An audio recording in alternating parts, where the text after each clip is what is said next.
ಇಂದು ನಾವು ಒಟ್ಟಿಗೆ ಕಲಿಯಲಿರುವ ದೇವರ ವಾಕ್ಯದ ಶೀರ್ಷಿಕೆಯು ನಾವು ದೇವರಿಗೆ ಪವಿತ್ರ ಆರಾಧನೆ ಅರ್ಪಿಸೋಣ. ಸತ್ಯವೇದದ ಮೂಲಕ ನಾವು ದೇವರ ವಾಕ್ಯಗಳ ಅರ್ಥವನ್ನು ದೃಢಪಡಿಸಿಕೊಳ್ಳೋಣ.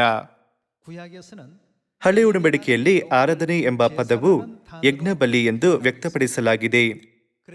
ಈ ಕಾರಣದಿಂದಲೇ ಪಸ್ಕದ ಆರಾಧನೆಯನ್ನು ಪಸ್ಕದ ಯಜ್ಞ ಎಂದು ಕರೆಯಲಾಗಿದೆ ಅಲ್ಲವೇ?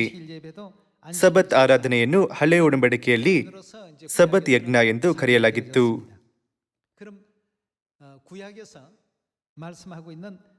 ಯಜ್ಞದಲ್ಲಿ ಹಳೆ ಉಡಂಬಡಿಕೆಯಲ್ಲಿ 5 ಮುಖ್ಯವಾದ ಯಜ್ಞಗಳಿವೆ. ಮೊದಲು ಸರ್ವಾಂಗ ಹೋಮವಾಗಿ ಅರ್ಪಿಸಲಾದ ಯಜ್ಞವಿತ್ತು ಅಲ್ಲವೇ? ಮತ್ತು ಧಾನ್ಯ ಸಮರ್ಪಣೆ, ಸಮಾಧಾನ ಯಜ್ಞ, ದೋಷ ಪರಿಹಾರ ಯಜ್ಞ, ಪ್ರಾಯಶ್ಚಿತ್ತ ಯಜ್ಞ ಹಾಗೂ ಮುಂತಾದವುಗಳು. ಈ ಯಜ್ಞಗಳ ಮೂಲಕ ಅವರು ತಮ್ಮ ಪಾಪಗಳಿಗೆ ಕ್ಷಮೆ ಸ್ವೀಕರಿಸಿದರು. ಇನ್ನೊಂದು ರೀತಿ ಹೇಳುವುದಾದರೆ, ಆರಾಧನೆಗಳ ಮೂಲಕ ನಾವು ಕ್ಷಮಿಸಲ್ಪಟ್ಟು ದೇವರಿಗೆ ಹತ್ತಿರವಾಗುತ್ತೇವೆ.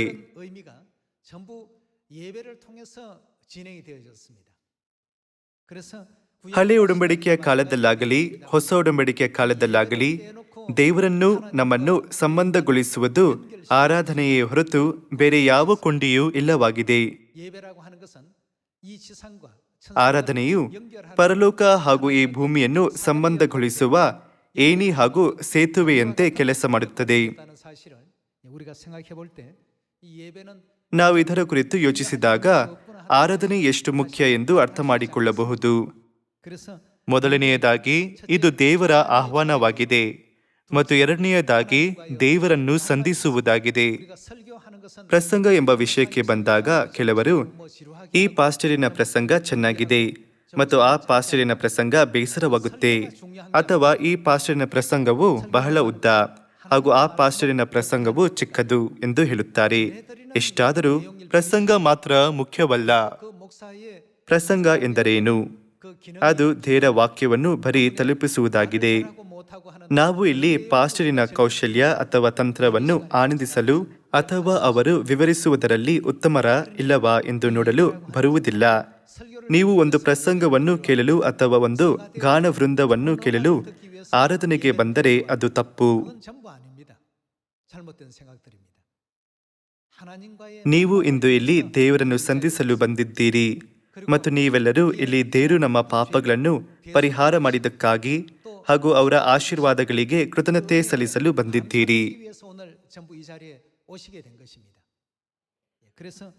ಹಾಗಾಗಿ ಹಳೆ ಉಡಂಬಡಿಕೆಯಲ್ಲಿ ದೇವರ ಸೇವೆ ಮಾಡುವುದರ ಬಗ್ಗೆ ಬಂದಾಗ ಆರಾಧನೆಯನ್ನು ಎಂದಿಗೂ ತೆಗೆದುಹಾಕಲು ಸಾಧ್ಯವಿಲ್ಲ. ಆರಾಧನೆ ಮಾಡದೆ ದೇವರಿಗೆ ಭಯಪಡುವುದು ಅಥವಾ ದೇವರನ್ನು ವಿಶ್ವಾಸಿಸುವುದು ಅಸಾಧ್ಯವಾದ್ದರಿಂದ ಆರಾಧನೆಯು ಅತ್ಯಗತ್ಯ. ಅದು ವಾರ್ಷಿಕ ಹಬ್ಬದ ಆರಾಧನೆಯಾಗಲಿ, ಸಬ್ಬತ್ ದಿನದ ಆರಾಧನೆಯಾಗಲಿ, 3ನೇ ದಿನದ ಆರಾಧನೆಯಾಗಲಿ, ದೇವರಿಗೆ ಅರ್ಪಿಸಲಾದ ಪ್ರತಿ ಆರಾಧನೆಯು ನಿಜವಾಗಲೂ ಮುಖ್ಯ. ನಾವು ಇದನ್ನು ಮನಸ್ಸಲ್ಲಿಟ್ಟುಕೊಳ್ಳಬೇಕು. ಆರಾಧನೆಯಲ್ಲಿ ದೇವರ ಕರೆ ಇದೆ ಹಾಗೂ ದೇವರ ಭೇಟಿ ಇದೆ, ಹಾಗೂ ಆ ಭೇಟಿಯ ಮೂಲಕ ದೇವರು ನಮಗೆ ಆಜ್ಞಾಪಿಸುವ ವಿಷಯವೂ ಇರಬೇಕು. ಭೂಮಿಯ ಕಟ್ಟ ಕಡೆಗೂ ಹೋಗಿ ನೀವು ನನ್ನಿಂದ ಕೇಳಿದ ಎಲ್ಲಾ ವಾಕ್ಯಗಳನ್ನು ಬೋಧಿಸಿ ಎಂದು ದೇವರು ಹೇಳಿದ್ದಾರೆ. ಈ ರೀತಿಯಾದ ಸಂದೇಶವು ಆರಾಧನೆಯಲ್ಲಿ ಒಳಗೊಂಡಿದೆ. ಹಾಗಾಗಿ ಇದನ್ನು ನಮ್ಮ ಹೃದಯದಲ್ಲಿ ಕೆತ್ತುತ್ತಾ ಯೋಹಾನನ ಶುಭ ಸಂದೇಶ ಅಧ್ಯಾಯ 4 ಮೂಲಕ ನಾವು ದೇವರಿಗೆ ಪವಿತ್ರ ಆರಾಧನೆ ಅರ್ಪಿಸೋಣ ಎಂಬ ವಿಷಯದ ಕೆಳಗೆ ಕಲಿಯೋಣ. ಯೋಹಾನ 4ನೇ ಅಧ್ಯಾಯ ವಚನ 21. ಯೇಸು ಆಕೆಗೆ, ಅಮ್ಮ, ನಾನು ಹೇಳುವ ಮಾತನ್ನು ನಂಬು.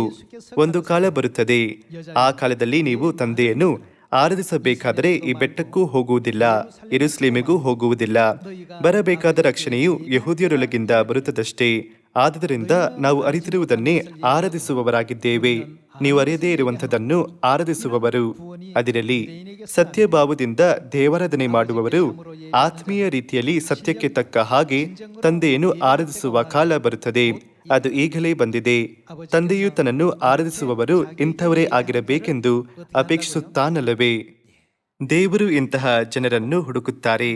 ಮತ್ತಾಯ ಅಧ್ಯಾಯ 24ರಲ್ಲಿ ದೇವರು ಕೊನೆಯ ದಿನಗಳಲ್ಲಿ ಸ್ವರ್ಗೀಯ ದೂತರನ್ನು ಕಳುಹಿಸಿ ಆಕಾಶದ ಒಂದು ಕಡೆಯಿಂದ ಮತ್ತೊಂದು ಕಡೆಯವರೆಗೆ 4 ದಿಕ್ಕಿನ ಗಾಳಿಗಳಿಂದ ಆದುಕೊಂಡವರನ್ನು ಒಗ್ಗೂಡಿಸುವರು ಎಂದು ಬರೆದಿದೆ.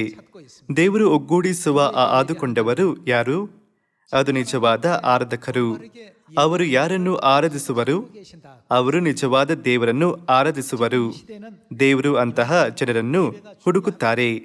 ಈ ಕಾಲದಲ್ಲಿ ಆರಾಧನೆಯು ಎಷ್ಟು ಮುಖ್ಯ. ದೇವರು ಆರಾಧಕರನ್ನು ಹುಡುಕುತ್ತಾ ಕರೆಯುತ್ತಿದ್ದಾರೆ. ದೇವರು ಈ ಭೂಲೋಕದ ಎಲ್ಲಾ ಜನರನ್ನು ಪರಲೋಕಕ್ಕೆ ಮುನ್ನಡೆಸಲು ಅವರ ಪ್ರತಿ ವಿವರವನ್ನು ಪರಿಶೀಲಿಸುತ್ತಿದ್ದಾರೆ. ಇಂದಿನ ಆರಾಧನೆಗೆ ಆ ಅರ್ಥವನ್ನು ಒಳಗೊಂಡಿದೆ. ನಾವು ದೇವರನ್ನು ಸಂಧಿಸುವ ಸಮಯ ಆರಾಧನೆಯ ಸಮಯವಾಗಿದೆ. ಈ ಕ್ಷಣ ನಾವು ದೇವರನ್ನು ಸಂಧಿಸುತ್ತಿದ್ದೇವೆ.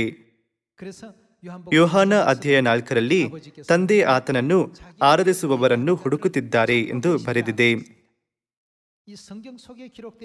ಸತ್ಯವೇದದಲ್ಲಿ ದೇವರನ್ನು ಸಾಕ್ಷೀಕರಿಸಲಾಗಿದೆ ಮತ್ತು ದೇವರು ಬಯಸುವ ದೇವರ ಆರಾಧನೆ ಇದೆ.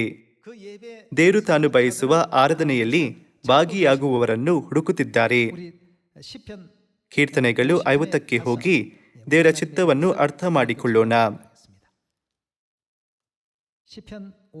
ಕೀರ್ತನೆಗಳು 54 ನೋಡೋಣ. ಆತನು ತನ್ನ ಪ್ರಜೆಗಳ ನ್ಯಾಯ ವಿಚಾರಣೆಯಲ್ಲಿ ಭೂಮ್ಯಾಕಾಶಗಳನ್ನು ಸಾಕ್ಷಿಗಳಾಗಿ ನೇಮಿಸುತ್ತಾನೆ. ದೇವರ ಭಕ್ತರು ಯಾರಾಗಿದ್ದಾರೆ? ನನ್ನೊಡನೆ ಯಜ್ಞದ ಮೂಲಕ ಒಡಂಬಡಿಕೆಯನ್ನು ಮಾಡಿಕೊಂಡ ನನ್ನ ಭಕ್ತರನ್ನು ನನ್ನ ಬಳಿಗೆ ಕರೆಕೊಂಡು ಬನ್ನಿರಿ ಎಂದು ಆಜ್ಞಾಪಿಸುತ್ತಾನೆ. ಇಲ್ಲಿ ಇರುವ ಯಜ್ಞವು ಹೊಸ ಒಡಂಬಡಿಕೆಯಲ್ಲಿ ಆರಾಧನೆಯಾಗಿ ಬರೆಯಲಾಗಿದೆ ಅಲ್ಲವೇ?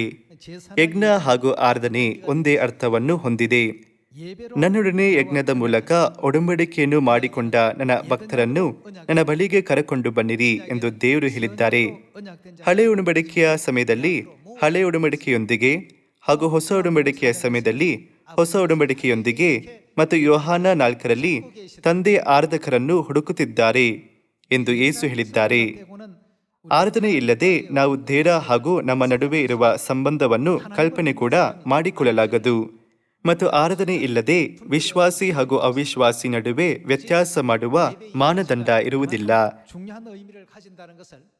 ಸ್ವತಃ ಆರಾಧನೆಯಲ್ಲೇ ಅಂತಹ ಮುಖ್ಯ ಅರ್ಥ ಇದೆ ಎಂದು ನಾವು ಯೋಚಿಸಿದಾಗ ನಾವು ದೇವರಿಗೆ ಆರಾಧನೆ ಅರ್ಪಿಸುವ ಅಂತಹ ಅಮೂಲ್ಯ ಅವಕಾಶವನ್ನು ಕಳಕೊಳ್ಳದಿರುವಂತೆ ನೋಡಿಕೊಳ್ಳಬೇಕು. ಏನೇ ಸಂಭವಿಸಲಿ ದೇವರಿಗೆ ಅರ್ಪಿಸಲಾದ ಆರಾಧನೆಗಳಲ್ಲಿ ಪಾಲ್ಗೊಳ್ಳಬೇಕು ಅಲ್ಲವೇ? ದೇವರು ಆರಾಧಕರನ್ನು ಹುಡುಕುತ್ತಿದ್ದಾರೆ ಎಂದು ಹೇಳಿದ್ದಾರೆ.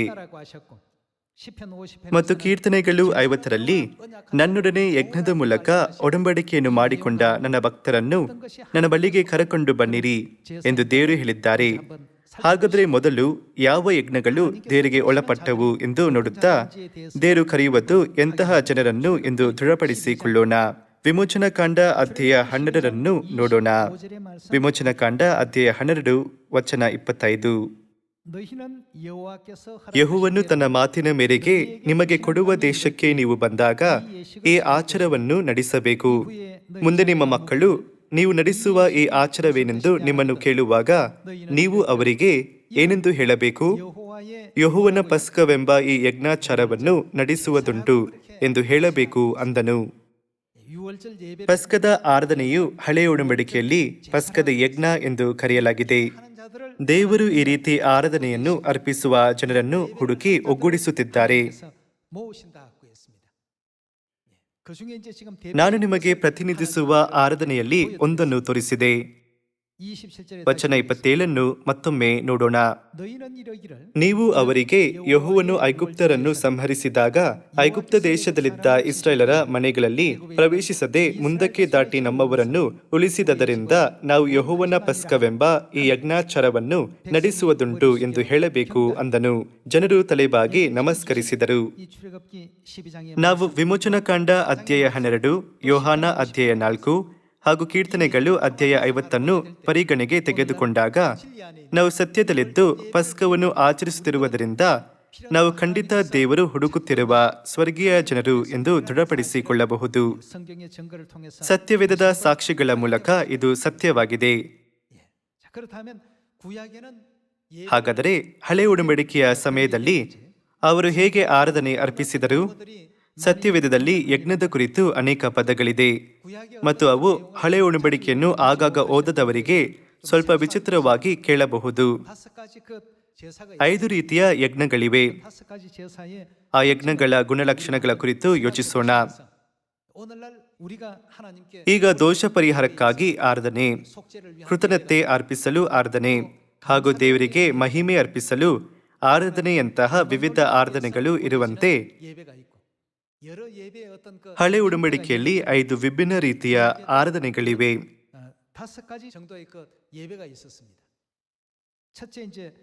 ಮೊದಲು ಅವರು ಕುರಿಮರಿ ಅಥವಾ ಆಡಿನಂತಹ ಪ್ರಾಣಿಗಳನ್ನು ಸುಡುತ್ತಾ ಸರ್ವಾಂಗ ಹೋಮದೊಂದಿಗೆ ಯಜ್ಞ ಮಾಡುತ್ತಿದ್ದರು. ಆಗ ಸರ್ವಾಂಗ ಹೋಮದ ಮೂಲಕ ಆ ಹೊಗೆಯು ಆಕಾಶವನ್ನು ತಲುಪುತ್ತಿತ್ತು. ಆ ಸರ್ವಾಂಗ ಹೋಮವು ಪ್ರಾಣಿಗಳೊಂದಿಗೆ ದೇವರಿಗೆ ಅರ್ಪಿಸಲಾಗುತ್ತಿತ್ತು ಮತ್ತು ಧಾನ್ಯ ಸಮರ್ಪಣೆ ಇತ್ತು. ಇದು ಹಿಟ್ಟಾಗಿ ಪುಡಿ ಮಾಡಿರುವ ಧಾನ್ಯದಿಂದ ದೇವರಿಗೆ ಅರ್ಪಿಸಲಾಗುತ್ತಿತ್ತು. ಮುಂದಿನದ್ದು ಸಮಾಧಾನ ಯಜ್ಞ.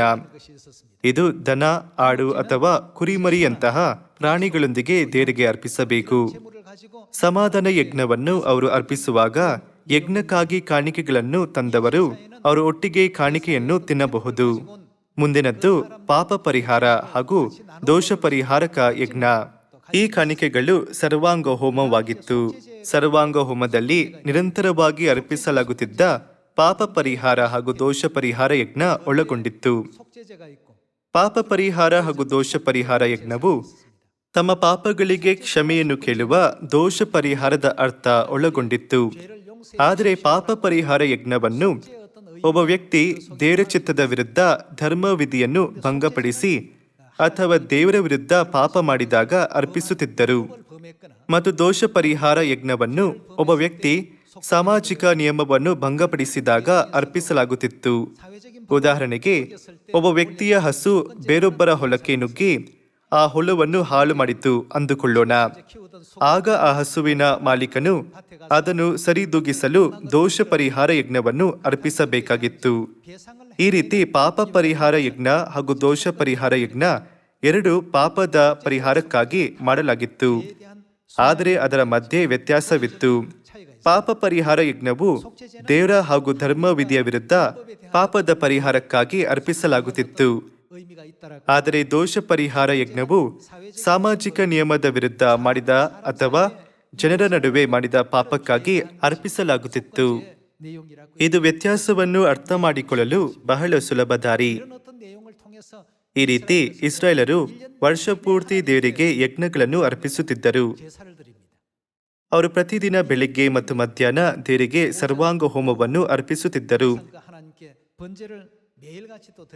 ಮತ್ತು ಸಬ್ಬತ್ ದಿನಗಳಲ್ಲಿ ಅವರು ಸಬ್ಬತ್ ದಿನದ ಸರ್ವಾಂಗ ಹೋಮವನ್ನು ಅರ್ಪಿಸುತ್ತಿದ್ದರು. ಈ ರೀತಿ ಅವರು ವರ್ಷ ಪೂರ್ತಿ ಯಜ್ಞಗಳನ್ನು ಅರ್ಪಿಸುತ್ತಾ ದೇವರೊಂದಿಗೆ ಸಂವಹನೆ ಮಾಡುತ್ತಿದ್ದರು. ಆಗ ದೇವರು ಹಳೆ ಒಡಂಬಡಿಕೆಯ ಯಜ್ಞಗಳನ್ನು ಸ್ವಲ್ಪ ಸುಲಭ ಹಾಗೂ ಸರಳವಾದ ಹೊಸ ಒಡಂಬಡಿಕೆಯದ್ದಾಗಿ ಮಾಡಿದರು. ಹಾಗಾಗಿ ನಾವು ಹೊಸ ಒಡಂಬಡಿಕೆಯ ಸಮಯದಲ್ಲಿ ನಮ್ಮ ದೈನಂದಿನ ಜೀವನ ಜೀವಿಸುತ್ತಿರುವಾಗ ಯಾವುದೇ ದೊಡ್ಡ ಕಷ್ಟವಿಲ್ಲದೆ ದೇವರಿಗೆ ಆರಾಧನೆ ಅರ್ಪಿಸಲು ಸಾಧ್ಯವಾಗಬಹುದಾಯಿತು. ಸಬ್ಬತ್ ದಿನ ವಾರಕ್ಕೆ ಒಮ್ಮೆ ಬರುತ್ತದೆ. ನಾವು ಸಬ್ಬತ್ ದಿನವು ದೇವರನ್ನು ಆರಾಧಿಸದಿದ್ದರೆ ಅದು ನಾವು ಶಾಶ್ವತವಾಗಿ ಸಾಯುವ ಪಾಪದಿಂದ ಬಿಡುಗಡೆ ಮಾಡಿದ ದೇವರ ಅನುಗ್ರಹಕ್ಕೆ ನಂಬಿಕೆ ದ್ರೋಹ ಮಾಡುವುದಕ್ಕೆ ಸಮವಾಗಿದೆ. ಹಾಗಾಗಿ ಇಂದು ನಾವು ಏಕೆ ದೇವರಿಗೆ ಯಾವಾಗಲೂ ಪವಿತ್ರ ಆರಾಧನೆಯನ್ನು ಅರ್ಪಿಸಬೇಕು ಎಂಬ ಕಾರಣವನ್ನು ಅರ್ಥ ಮಾಡಿಕೊಳ್ಳೋಣ.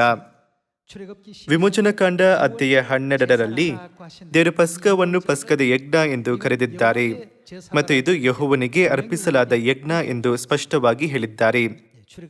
ನಾವು ವಿಮೋಚನಕಾಂಡ ಪುಸ್ತಕದಲ್ಲಿ ವಾಕ್ಯವನ್ನು ನೋಡಿದಾಗ ದೇವರಿಗೆ ಸರಿಯಾದ ಯಜ್ಞವನ್ನು ಮತ್ತು ಆರಾಧನೆಯನ್ನು ಅರ್ಪಿಸುವ ಜನರು ಮತ್ತು ದೇವರು ಈ ಭೂಮಿಯಲ್ಲಿ ಹುಡುಕುತ್ತಿರುವ ಜನರು ಚಿಯೋನಿನ ಜನರೆಂದು ನಾವು ತಿಳಿದುಕೊಳ್ಳಬಹುದು. ನಾವು ದೇವ ಜನರಂತೆ ಚಿಯೋನಿನಲ್ಲಿ ಇದ್ದೇವೆಂದು ನಾವು ಹೆಮ್ಮೆ ಪಡಬೇಕು. ಯೆರೆಮೀಯ ಅಧ್ಯಾಯ 31ಕ್ಕೆ ಹೋಗಿ ದೇವರು ಹಳೆ ಒಡಂಬಡಿಕೆಯ ಯಜ್ಞ ಹಾಗೂ ಹೊಸ ಒಡಂಬಡಿಕೆ ಯಜ್ಞದ ಬಗ್ಗೆ ಏನೆಂದು ಹೇಳಿದ್ದಾರೆಂದು ನೋಡೋಣ. ಯೆರೆಮೀಯ ಅಧ್ಯಾಯ 31 ವಚನ 31. ಯೆಹೋವನು ಇಂತೆನ್ನುತ್ತಾನೆ, ಇಗೋ, ನಾನು ಇಸ್ರಾಯೇಲ್ ವಂಶದವರೊಂದಿಗೂ ಯೆಹೂದ್ಯ ವಂಶದವರೊಂದಿಗೂ ಹೊಸದಾಗಿರುವ ಒಂದು ಒಡಂಬಡಿಕೆಯನ್ನು ಮಾಡಿಕೊಳ್ಳುವ ದಿನಗಳು ಬರುವವು. ಈ ಒಡಂಬಡಿಕೆಯು ನಾನು ಇವರ ಪಿತೃಗಳನ್ನು ಕೈ ಹಿಡಿದು ಐಗುಪ್ತ ದೇಶದೊಳಗಿಂದ ಕರೆತಂದಾಗ ಅವರ ಸಂಗಡ ಮಾಡಿಕೊಂಡ ಒಡಂಬಡಿಕೆಯಂಥದ್ದಲ್ಲ. ನಾನು ಅವರಿಗೆ ಪತಿಯಾಗಿದ್ದರೂ ಆ ನನ್ನ ಒಡಂಬಡಿಕೆಯನ್ನು ಅವರು ಮೀರಿದರಷ್ಟೇ. ಇದರ ಅರ್ಥ ಅವರು ಹಳೆ ಒಡಂಬಡಿಕೆಯನ್ನು ಮೀರಿದರು ಅಲ್ಲವೇ? ವಚನ 33. ಯೆಹೋವನು ಇಂತೆನ್ನುತ್ತಾನೆ, ಆ ದಿನಗಳು ಬಂದ ಮೇಲೆ ನಾನು ಇಸ್ರಾಯೇಲ್ ವಂಶದವರೊಂದಿಗೆ ಮಾಡಿಕೊಳ್ಳುವ ಒಡಂಬಡಿಕೆಯು ಹೀಗಿರುವುದು. ನನ್ನ ಧರ್ಮೋಪದೇಶವನ್ನು ಅವರ ಅಂತರಂಗದಲ್ಲಿ ಇಡುವೆನು, ಅವರ ಹೃದಯದೊಳಗೆ ಅದನ್ನು ಬರೆಯುವೆನು. ನಾನು ಅವರಿಗೆ ದೇವರಾಗಿರುವೆನು, ಅವರು ನನಗೆ ಪ್ರಜೆಯಾಗಿರುವರು. ನೆರೆಹೊರೆಯವರು, ಅಣ್ಣ ತಮ್ಮಂದಿರು ಒಬ್ಬರಿಗೊಬ್ಬರು ಯೆಹೋವನ ಜ್ಞಾನವನ್ನು ಪಡೆಯಿರಿ ಎಂದು ಇನ್ನು ಮೇಲೆ ಬೋಧಿಸಬೇಕಾಗಿರುವುದಿಲ್ಲ. ಚಿಕ್ಕವರು ಮೊದಲುಗೊಂಡು ದೊಡ್ಡವರ ತನಕ ಎಲ್ಲರೂ ನನ್ನ ಜ್ಞಾನವನ್ನು ಪಡೆದಿರುವರು. ನಾನು ಅವರ ಅಪರಾಧವನ್ನು ಕ್ಷಮಿಸಿ ಅವರ ಪಾಪವನ್ನು ನನ್ನ ನೆನಪಿಗೆ ಎಂದಿಗೂ ತರುವುದಿಲ್ಲ. ಇದು ಯೆಹೋವನ ನುಡಿ. ಹೊಸ ಒಡಂಬಡಿಕೆಯ ಆಗಮನದೊಂದಿಗೆ ದೇವರು ತನ್ನ ಜನರ ಪಾಪವನ್ನು ನೆನಪಿಗೆ ಎಂದಿಗೂ ತರುವುದಿಲ್ಲ ಎಂದು ಖಂಡಿತ ಹೇಳಿದ್ದಾರೆ. ದೇವರು ತನ್ನ ಮಹಾ ಅನುಗ್ರಹದಿಂದ ನಮ್ಮ ಪಾಪಗಳನ್ನು ಪರಿಪೂರ್ಣವಾಗಿ ಕ್ಷಮಿಸುವರು ಎಂದು ನಾವು ನೋಡಬಹುದು.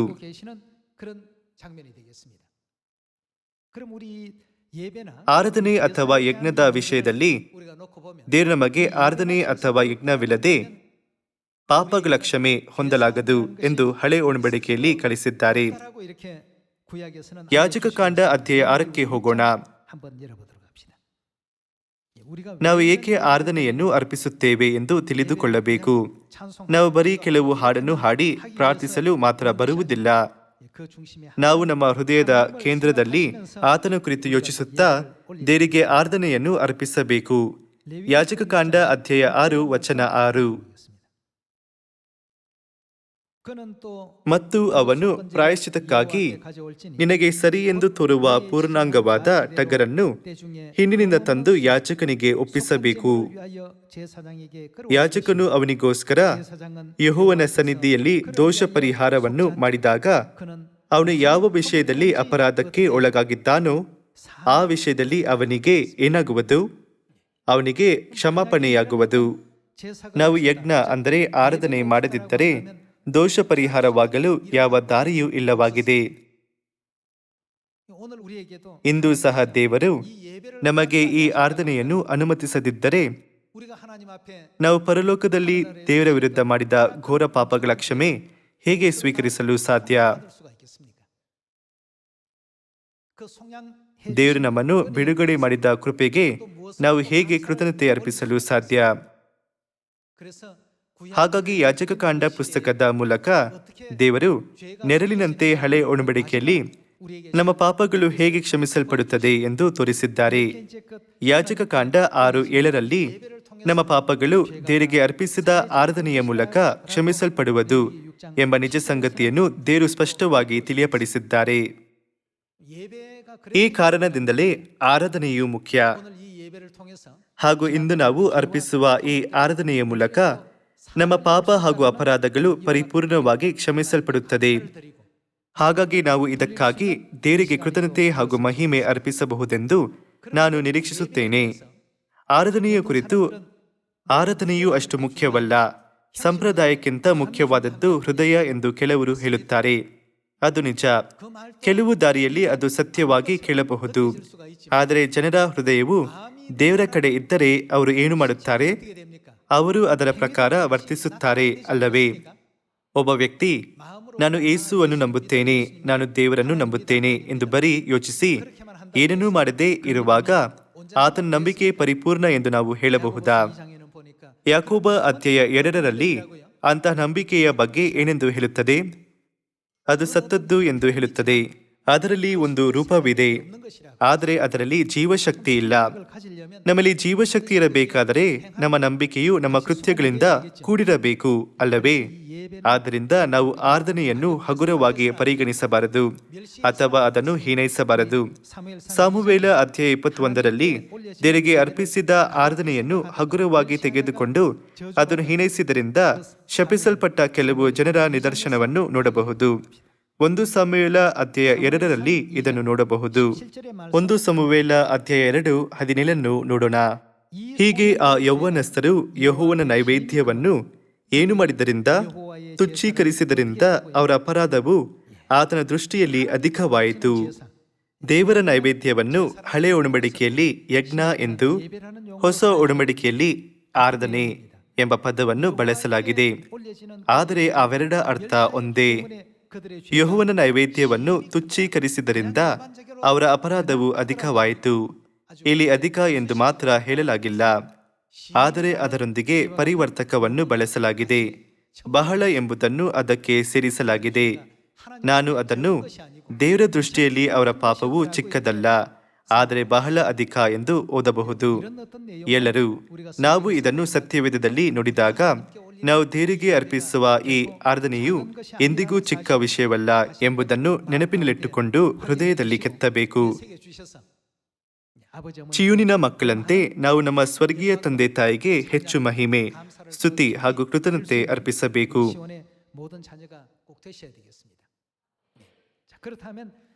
ದೇವರು ಹೊಸ ಒಡಂಬಡಿಕೆ ಯಜ್ಞದ ಮೂಲಕ ನಮ್ಮೆಲ್ಲರ ಪಾಪಗಳನ್ನು ಕ್ಷಮಿಸಿದ್ದಾರೆ. ಆದರೆ ನಾವು ಪುನಃ ದೇವರನ್ನು ಬಿಟ್ಟು ದೇವರ ಕ್ಷಮೆಯ ಹಾಗೂ ದೋಷ ಪರಿಹಾರದ ಅನುಗ್ರಹ ರುಚಿ ನುಡಿದ ಬಳಿಕವೂ ಪಾಪದಲ್ಲಿ ಅಲೆದಾಡಿದರೆ ಅಂತಹ ಜನರಿಗೆ ದೋಷ ಪರಿಹಾರಕ್ಕಾಗಿ ಇನ್ನು ಯಾವ ಯಜ್ಞವೂ ಇರುವುದಿಲ್ಲ. ಸತ್ಯವೇದವು ಅದನ್ನು ಹೇಳುತ್ತದೆ. ನಾವು ದೇವರನ್ನು ತಿಳಿದುಕೊಂಡದಿರುವಾಗ ಹಿಂದೆ ಪಾಪಗಳನ್ನು ಮಾಡಿದಂತೆ ದೇವರು ಹೊಸ ಒಡಂಬಡಿಕೆ ಎಂದು ಕರೆಯಲ್ಪಟ್ಟ ಯಜ್ಞದ ಮೂಲಕ ಕ್ಷಮಿಸಲ್ಪಡಲು ನಮಗೆ ಒಂದು ಅವಕಾಶ ಕೊಟ್ಟಿದ್ದಾರೆ. ಆದರೆ ನಾವು ದೇವರಲ್ಲಿ ಸತ್ಯದ ಬೆಳಕಲ್ಲಿ ಬಂದ ಬಳಿಕ ನಾವು ಸತ್ಯವನ್ನಾಗಲಿ ಜೀವನನಾಗಲಿ ಕಳಕೊಂಡರೆ ಅಥವಾ ದೇವರನ್ನು ಬಿಟ್ಟು ಬಿಟ್ಟರೆ ಆ ಪಾಪಕ್ಕೆ ಬೇರೆ ಯಾವ ಯಜ್ಞವೂ ಇಲ್ಲವಾಗಿದೆ. ಇನ್ನೊಂದು ರೀತಿ ಹೇಳುವುದಾದರೆ ನಾವು ರಕ್ಷಣೆ ಸ್ವೀಕರಿಸಲು ಇನ್ನು ಯಾವ ಅವಕಾಶವೂ ಇಲ್ಲವಾಗಿದೆ, ಅಲ್ಲವೇ? ನಾವು ದೇವರ ಯಜ್ಞವನ್ನು ಹಗುರವಾಗಿ ತೆಗೆದುಕೊಳ್ಳಬಾರದು.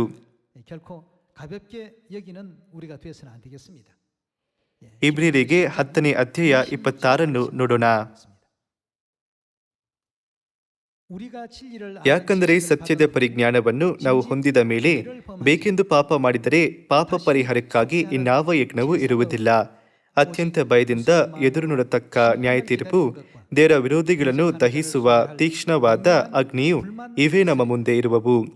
ಮೋಶೆಯ ವಿಧಿಗಳನ್ನು ಅಸಡೆ ಮಾಡಿದವನಿಗೆ 2 ಇಲ್ಲವೇ 3 ಸಾಕ್ಷಿಗಳ ಮಾತಿನ ಮೇಲೆ ಕನಿಕರವಿಲ್ಲದೆ ಮರಣದಂಡನೆ ಆಗುತ್ತದಷ್ಟೇ. ಯಾವನು ದೇವಕುಮಾರನನ್ನು ತುಳಿದು ಒಡಂಬಡಿಕೆಯನ್ನು ಸ್ಥಿರಪಡಿಸಿದಂಥ ತನ್ನನ್ನು ಪವಿತ್ರ ಮಾಡಿದಂಥ ರಕ್ತವನ್ನು, ಹೊಸ ಒಡಂಬಡಿಕೆ ರಕ್ತವನ್ನು ಅಶುದ್ಧವೆಂದೆನಿಸಿ ದೇವರ ಕೃಪಾವರವಾಗಿರುವ ಆತ್ಮನನ್ನು ತಿರಸ್ಕಾರ ಮಾಡಿದ್ದಾನೋ ಅವನು ಇನ್ನೂ ಎಷ್ಟು ಕ್ರೂರವಾದ ದಂಡನೆಗೆ ಪಾತ್ರನಾಗಬೇಕೆಂಬುದನ್ನು ಯೋಚಿಸಿರಿ. ನಾವು ದೇವರಿಂದ ಸ್ವೀಕರಿಸಿದ ಆತ್ಮವನ್ನು ಎಂದಿಗೂ ತಿರಸ್ಕಾರ ಮಾಡಬಾರದು. ನಾವು ದೇವರನ್ನು ಸರಿಯಾಗಿ ಸ್ವೀಕರಿಸಿ ದೇವರಲ್ಲಿ ನೆಲೆಸಲು ಪ್ರಾರಂಭಿಸಿರುವುದರಿಂದ ನಾವು ದೇವರನ್ನು ತಿಳಿಯದಿರುವಾಗ ಹಿಂದೆ ಹೊಂದಿದ್ದ ನಮ್ಮ ಮನೋವೃತ್ತಿ ಹಾಗೂ ನಮ್ಮ ಜೀವನದ ದಾರಿಯು ಬದಲಾಗಬೇಕಾಗಿದೆ. ಅಮೆರಿಕದಲ್ಲಿ ಅತಿ ಭಯಂಕರ ಬಲವಾದ ಚಂಡಮಾರುತ ಬಂದಿತು ಎಂದು ನಾನು ಕೇಳ್ಪಟ್ಟೆ. ಈ ಚಂಡಮಾರುತವನ್ನು ಇರ್ಮಾ ಎಂದು ಕರೆಯಲಾಗಿದೆ. ಇದು ಕೊರಿಯನ್ ಭಾಷೆಯಲ್ಲಿ ಭೀಕರ ಎಂಬಂತೆ ಕೇಳಿಸುತ್ತದೆ. ಇರ್ಮಾ ಚಂಡಮಾರುತವು ಹೌಸ್ಟನ್ನಲ್ಲಿ ಬಂದದಕ್ಕಿಂತ ಹೆಚ್ಚು ಬಲವಾಗಿರುತ್ತದೆ ಎಂದು ಜನರು ಹೇಳುತ್ತಾರೆ. ಹಾಗಾಗಿ ಆ ರೀತಿಯ ದಿನ ಬಂದಾಗ ನೀವು ಸಭೆಗೆ ಹೋಗಲು ಸಾಧ್ಯವಿಲ್ಲ.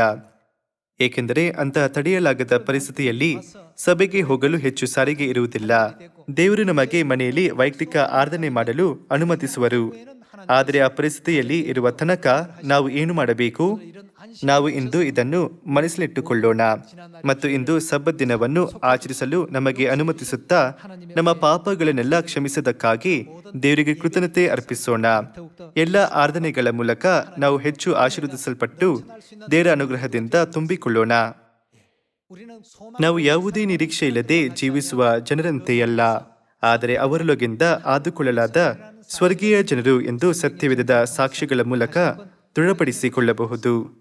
ಯಜ್ಞದ ಮೂಲಕ ನನ್ನೊಡನೆ ಒಡಂಬಡಿಕೆ ಮಾಡಿಕೊಂಡಿರುವವರೇ, ಕೂಡಿ ಬನ್ನಿ.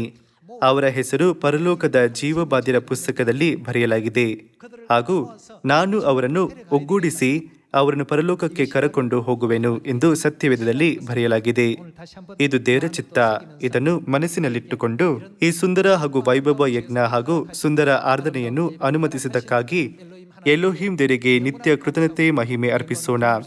ಇದರಿಂದ ನಾನು ಇಂದಿನ ವಚನವನ್ನು ಮುಗಿಸಲು ಬಯಸುತ್ತೇನೆ. ಧನ್ಯವಾದಗಳು.